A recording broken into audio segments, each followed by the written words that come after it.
All right. I guess I had some technical difficulties there. Sorry about that. I guess something happened and I had to open up this other presentation here. So we're going to just go ahead and start with this one. And yeah, we'll go from here. Let's see, just setting things up. Okay. So I just want to welcome everyone and thank everyone for coming out to our webinar masterclass on love and the law of attraction. Now, before we begin, I want to point out that there will be a question and answer period at the end, and I'll be monitoring your questions as we go along. So please use the link provided above and ask away. So you can just go ahead there, type in your questions, and we'll get to those in the end. Now, I know not everyone is familiar with the law of attraction, so to give a brief explanation, basically what it says, it's a law that states that like attracts like, or things that are similar to each other tend to attract to each other. Now, this principle can be applied broadly and is used to help people accomplish goals, make money, and even improve relationships. Now, I wanted to start off with a story about myself and my wife here.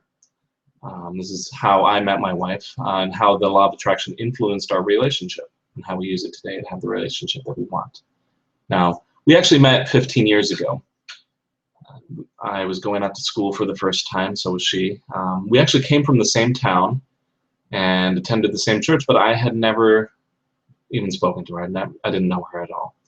I did know her father, however, and when I was out at school on the campus, I saw him walking around. So I went up to him and started a conversation. And after talking with him for a bit, he told me that he was there checking out the campus and came out with his daughter. And ended up telling me where she lives. And coincidentally, we had moved into the same apartment complex. Now, I want to say that I was bold and daring, and I went right away over there to go talk to her. But now a few days passed, and she actually came to me. She invited me to come out with some friends and go do some things. And things quickly improved from there. Now, we ended up dating for about a year at that point, but I had gotten it into my mind to do some volunteer work. And this volunteer work would take me away from friends and family for quite some time. And here I had this beautiful woman who was smart, kind, thoughtful, intelligent. Someone that I had, I've been considering to, for marriage. But I ended up going out and doing this volunteer work, but all the while, I still believed that she was the one for me, and I acted accordingly. You see, I continued to write her because, back then people still wrote emails and things like that. I wrote her, and she ended up dating some other people while I was away, and that was fine. When I came back, I still believed that I wanted to be with her, that she was the one. So I invited her to come visit me, and things were awkward at first. But I believed that I could be really genuine, that we could be happy together, that this amazing woman and I could really make a good life together. So I acted accordingly. And a year afterward, we were married, and we've been extremely happy with our relationship since. Now I want to contrast this with another couple that I kind of knew. I was counseling a young woman a few years back, and she came in explaining about her relationship troubles. Now, she grew up in a home where her parents often fought, where they didn't get along. She, in her late teens, she had an abusive relationship. But she had gotten past that, you see, and she was ready to start dating again. She wanted some sort of companionship. Except every time that she went out with someone, she ended up feeling anxious, stressed, and ended up sabotaging the relationship. Now, I don't share these stories to share how good my relationship is and how bad her relationship is. I share these stories to point out that belief and focus really play an important part in a relationship. I believed that, I had positive thoughts and beliefs about my relationship. I acted accordingly. I pursued that relationship. I treated her well because I knew that she was someone special. This other woman, she believed that relationships were about power, about being on top. She described to me how, the ideal, she knew the relationship was going well if she had the power in the relationship. If the other person wanted her, but, kind of felt like that she could leave at any point. And so the difference there, the difference in focus really made a difference. So really, what we have here are two really great examples of how focus really can change a relationship. Now here I have some mistakes of people who are generally unlucky in love. This woman, had a lot of these, and there's going to be a connecting point with all of them. But generally people who are unlucky in love view themselves in a bad light. They might think of themselves as ugly. They might think of themselves as not being capable, or constantly focus on a history of failure. They might focus on mistakes about themselves or about their partner, but they just might be focused on self. And all these, it's all about focus. Where are people focused on? And because that really makes a difference.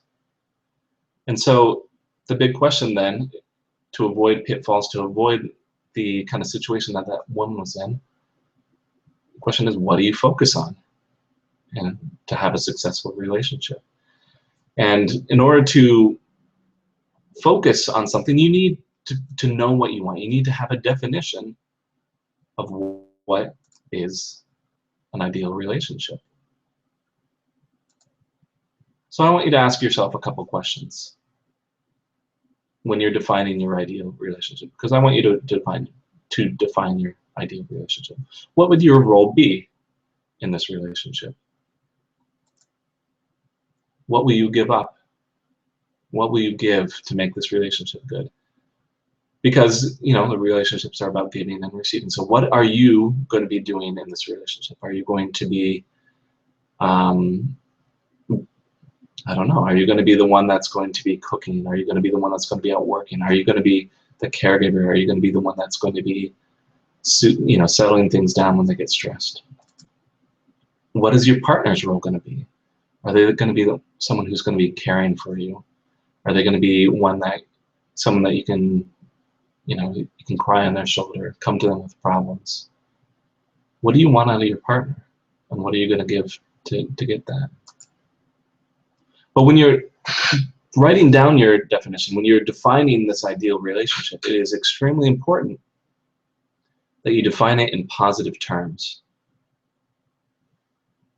Because, I'm going to go back to this other example of this woman. I asked her, what does she want in a relationship? Because she was coming in for these relationship issues. And she told me she doesn't want someone who's going to hurt her, someone who's going to be mean to her. She doesn't want someone who's going to leave her, someone who's going to make her afraid.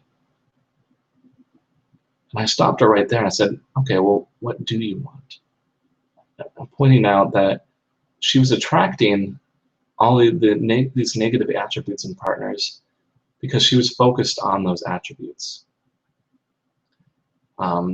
She focused in, even on nice guys. She would look for things, look for signs that they might, they might be mean, that they might mistreat her.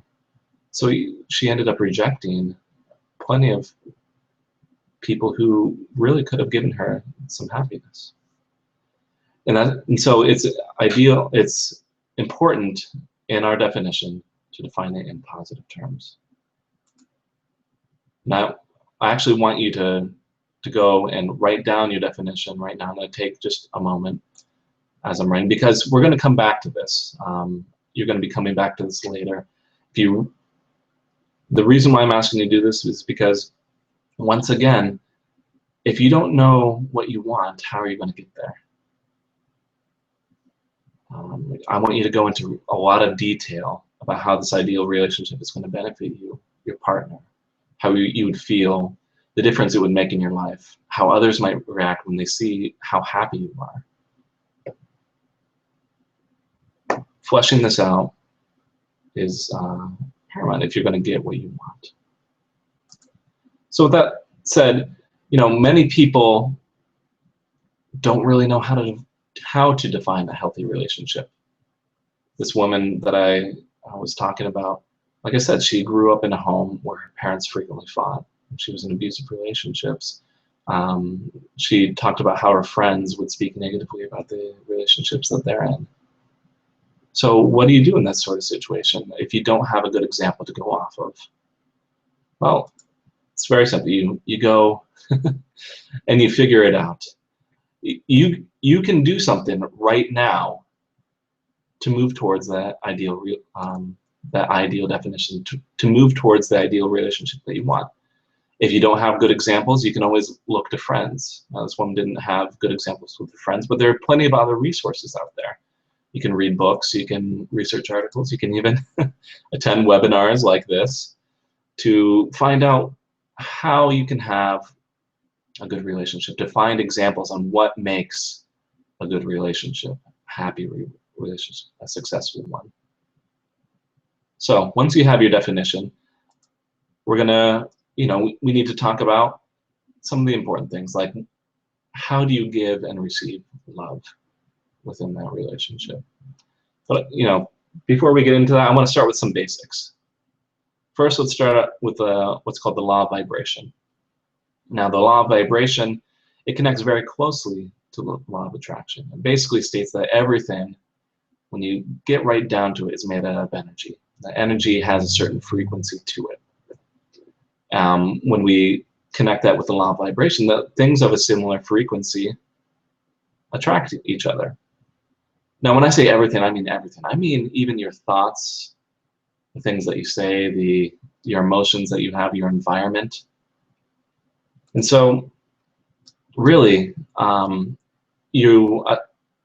it says here, you are what you think about all day long. If you are focused in on having a happy relationship, on being in love, on, if you're focused in on the fact that you are an amazing person, things are going to go easier for you. You're going to be attracting more thoughts like that. You're going to be attracting people who believe you are that amazing person and will treat you accordingly. Like I said, your environment also affects your ability to attract love. So does your environment support you in your desires for love? And what I mean by that is this. Let's say that you're already in a relationship, and I know people get busy. They get stressed. Sometimes the house is a mess. Does that really support you in your desire for happiness and cohesiveness, for connectivity in your relationship? Because I'm guessing that if the house is a mess, the children are screaming, you're stressed from work, that the environment is not going to be supporting those desires to connect with people.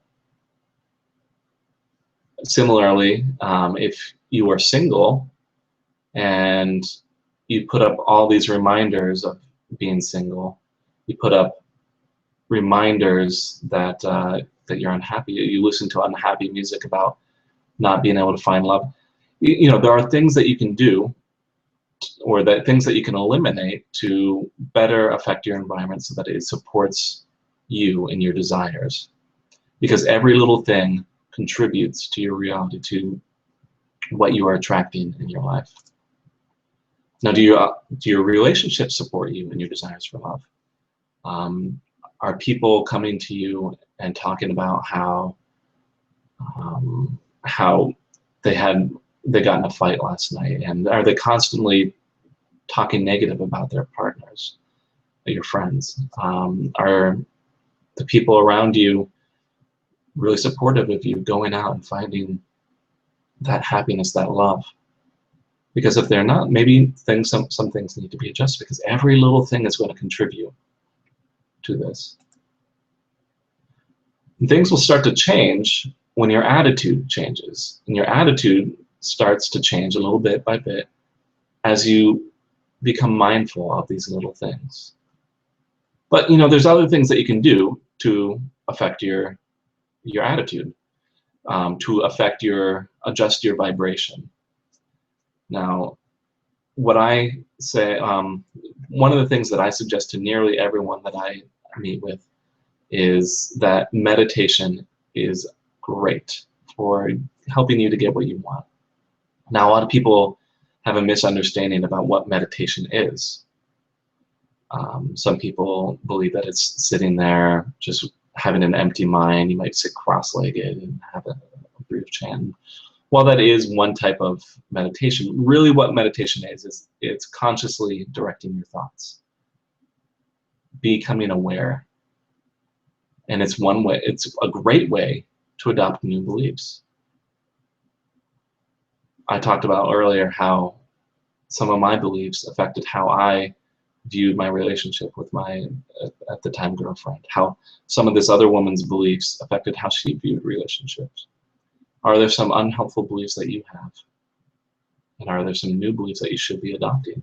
Meditation is the way. And I'm not going to get too much into that. If you want to really figure out how to do meditation effectively, I suggest you go and look it up, because it is very important. Now, in tandem with meditation, visualization exercises are really helpful. And what I mean by that is, sitting down and imagining yourself in your mind's eye being successful in a relationship.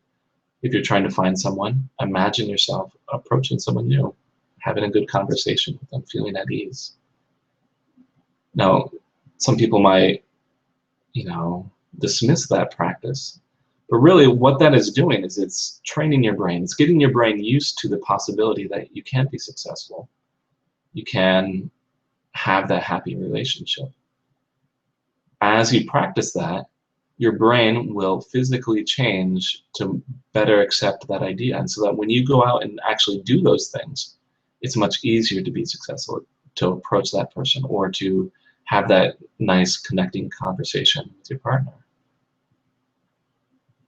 And I usually suggest doing these things in tandem, the meditation, visualization exercises, and I suggest doing it every day. I prefer doing it in the morning, but you can always do it at another time. Every evening, as a way to adjust your attitude, I would suggest writing down some things that you're grateful for in your love life, even if you are single. Now, if you're single, are you feeling grateful that you are confident in yourself, that you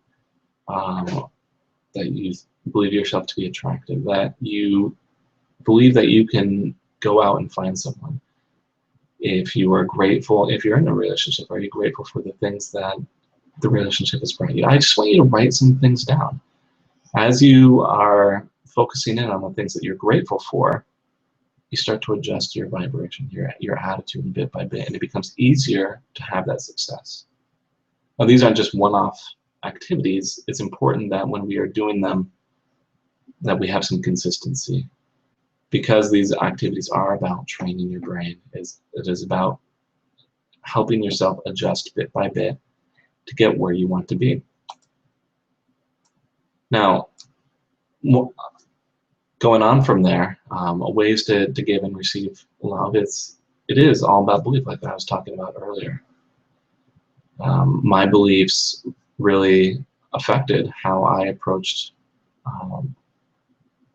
at the time, my girlfriend. And they continue to affect how I approach my wife. I believe that she is an amazing person, that she's kind and beautiful, that she's thoughtful, and I treat her accordingly.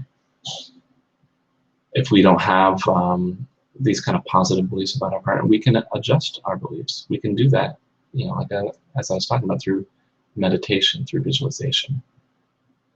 And so it's important to have some good beliefs about our partner if we want to have some positive interactions with them. So when you get the opportunity, I want you to actually write down, or think about 5 good things about your partner, 5 things that you like about them. If you're single, then I want you to Talk about some things that you would like to have in a partner. Now, no one's perfect, obviously, so there's going to be some bad traits too. And I want you to think about, what are some of those negative beliefs, some of those negative things about your relationship or your partner, and just kind of set that aside for a second. And I want you to think about what you believe about yourself. Because this, the things that you believe about your partner, the things that you believe about yourself, it really defines the relationship. Do you have positive things that you believe about yourself? What are those negative things that you believe about yourself?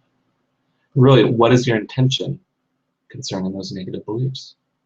Do you believe that you're too fat, or that you're not good enough to get someone that'll make you happy? Do you believe that everyone's, just in it for themselves? Those beliefs are getting in the way of having a happy and successful relationship. The way to reduce these negative beliefs is to focus on the positive. We want to address them, but we want to focus on what we're doing different. So if you believe that you're not good enough, one thing that you can do is the meditation once again, and really kind of focus on feeling good, feeling proud of yourself. You're addressing the problem by replacing it with a better belief. Are there times when your partner does something well regarding that belief? If you had some sort of negative belief, like, my partner is inconsiderate, are there times when they are actually considerate? It's good to focus on those things. If you're just trying to make little adjustments, is there a way to redefine the negative belief? For instance, if you really want your partner to contribute more chores around the house and you just think that they're lazy, perhaps a way to redefine it is that they're stressed from work, that they're tired. And when you approach it like that, you can get a little bit more understanding about them. And you can go and talk to them about those sort of things. We'll get back to addressing issues like that with your partner in a bit. Once again, it is all about beliefs. So what kind of beliefs should you adopt? What are some good things that you can really get behind? I want you to finish this statement. My love life would be a lot better if blank. Would it be better if you went out on more dates? Would it be better if you just were with someone? Would it be better if you communicated better? I also want you to finish this statement. My love life is going well because blank. Do you communicate well? Do you have all the resources that you need? Whatever it is, I want you to think about what is going well in your love life.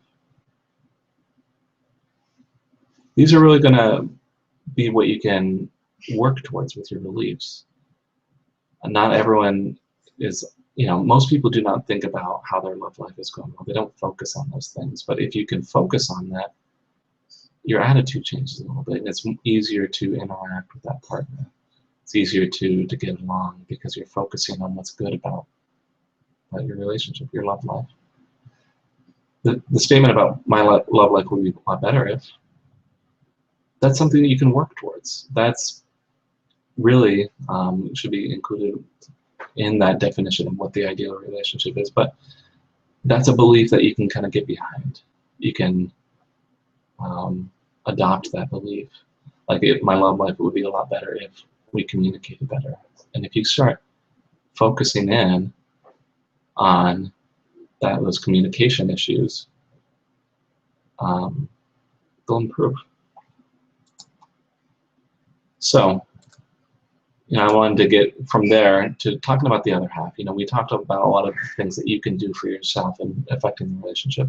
But, a relationship is about more than one person. So what do we do about that? To me, it's all about communication.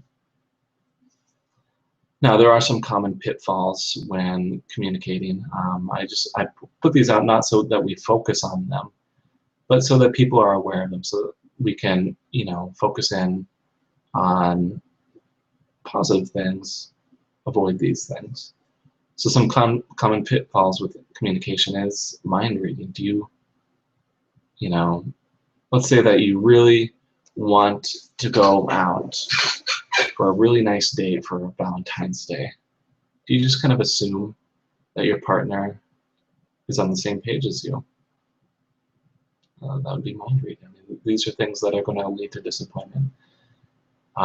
Negative talk. Language is very important in all aspects of life. So do you approach your partner when you're angry with them? Do you tell them, why didn't you pick up after yourself, or why haven't you mowed the lawn? That negative focus in communicating is going to affect things. And on a similar vein as the mind reading is letting desires go unspoken. Did you really want to cuddle up with your partner at night and they ended up going and doing something else? You could just wait there looking dejected, rejected, expecting them to notice you and come over and see what's wrong. Or you could just tell them, I would really like some time with you, snuggling, maybe watching a movie, whatever. And so, I mean, that brings us right around to the importance of communication. I really just, I can't stress enough the importance of just communicating with your partner. I mean, speak, communicate, discuss things, converse with them, because you're not going to get what you want out of a relationship unless you both understand what is wanted. When you are communicating, however, I want you to be sure that you're using law of attraction principles. State what you want, not what you're angry about. Once again, we go back to like chores and things. If you're really wanting them to do chores, if you come at them and say, why didn't you do that? It's going to immediately put someone on the defensive.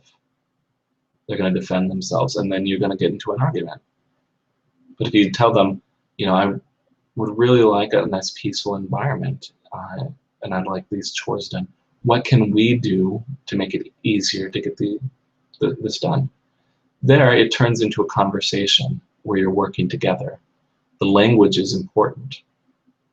Rather than putting them on the defensive, they're now working with you. You should always remain positive. It's going to get the better response. If you're attacking them, it's just not going to work. And as you go through the conversation, be mindful that you're focusing in on what you want to achieve. Don't get sidetracked by hurt feelings, by other things. If the goal is to, for instance, be more connected, tell them, I would really like to be more connected. How can we get more connected? If you start going off on all the things that they're doing to make you not feel connected, you've lost your focus, and the conversation is going to fail. Now, all relationships, at one point or another, with time, they're going to be put to the test. Either you're going to have a lack of money, there's going to be illness, death. Children certainly add stress to our relationship. And, life just gets busy. And this is where we bring our definition of the ideal relationship back. How is your relationship defined during a crisis? I love my wife dearly, and we've had some hard times. What got us through that is how we defined our relationship. We said to each other, you know what? We're a family, no matter what. And with that belief, it made working together, getting through that crisis, those crises, all the more easier because of the belief. Now, with your beliefs, you should be proactive rather than reactive. Establish what you want in a relationship now, rather than when those crises pops up, because you should steer your relationship where you want to go instead of letting life steer you. Now we're going to be finishing up here, but I want to kind of summarize what we've discussed this evening. The important parts, essentially. before we move on to the question and answer portion. So if you really want a successful relationship, you need to first know what you want. You should identify some negative or limiting beliefs about yourself or your relationship. You need to adjust those. Be sure to, when you're communicating and just with everything else in general, you should be focusing on what you want, what's positive, rather than focusing on what you don't want. Ways to get all these things done is through meditation, through planning, being proactive, steering your relationship where you want to go. Now remember, all these things, including communication, all these together, it's about being mindful, being aware. Because you are in control of your life. You're in control of your relationship. If you work hard, if you focus in on what you want, there's nothing that can stop you. I'd like to thank everyone for listening in. This is from Pandasphere. So Pandasphere is, we're out there to help everyone with their needs, including relationship needs. While we have classes like this, webinars, our main service is through our coaching. And these are some of the things that we can do for you. We help you live your life by design. And what I mean by that is, if you have something that you want to accomplish, let us help you. I've helped people improve their relationships, advance their career. People can't escape the 9-to-5 job, and we can help you do that. Some of the things that we offer, we're having a great deal going on. Normally, coaching is a bit over $500 for a month at 4 sessions, but we are offering it for $120 for the first month, one-on-one coaching. This is a very limited deal. I can't stress enough how great of a deal this is. You're not going to find this anywhere else. With that one-on-one coaching, you'd be talking with me, and we would hash out what you were trying to accomplish. And I really get things done with people. Now, if that's not your cup of tea, we do have a group coaching as well, where we go over principles of success. It is still very personalized. They're generally smaller groups, and there is still a lot of interaction, and we can still help you get things done. Now, I also wanted to point out, in honor of Breast Cancer Awareness Month, we are giving away a full 8 sessions of group coaching to all breast cancer warriors, people who are dealing with breast cancer now or who have dealt with that. All you have to do is sign up. And I did also want to point out our referral program. There's a link there on our Facebook page, Pandasphere Project. Basically, you get your own little link. If you get people to sign up with any of our services, you get 10% of whatever they spend. It's just automatically paid into your PayPal account. So I didn't want to spend too much time on that, but I did want to point out some of the things that we are offering people. And so I wanted to see if there are any questions. I know we had some technical difficulties, so this might just end up being a video rather than one where we have some live questions. If you go to the link above, that's where you would find them, or where you can type them in. I'll just wait a minute to see if anyone has anything to say.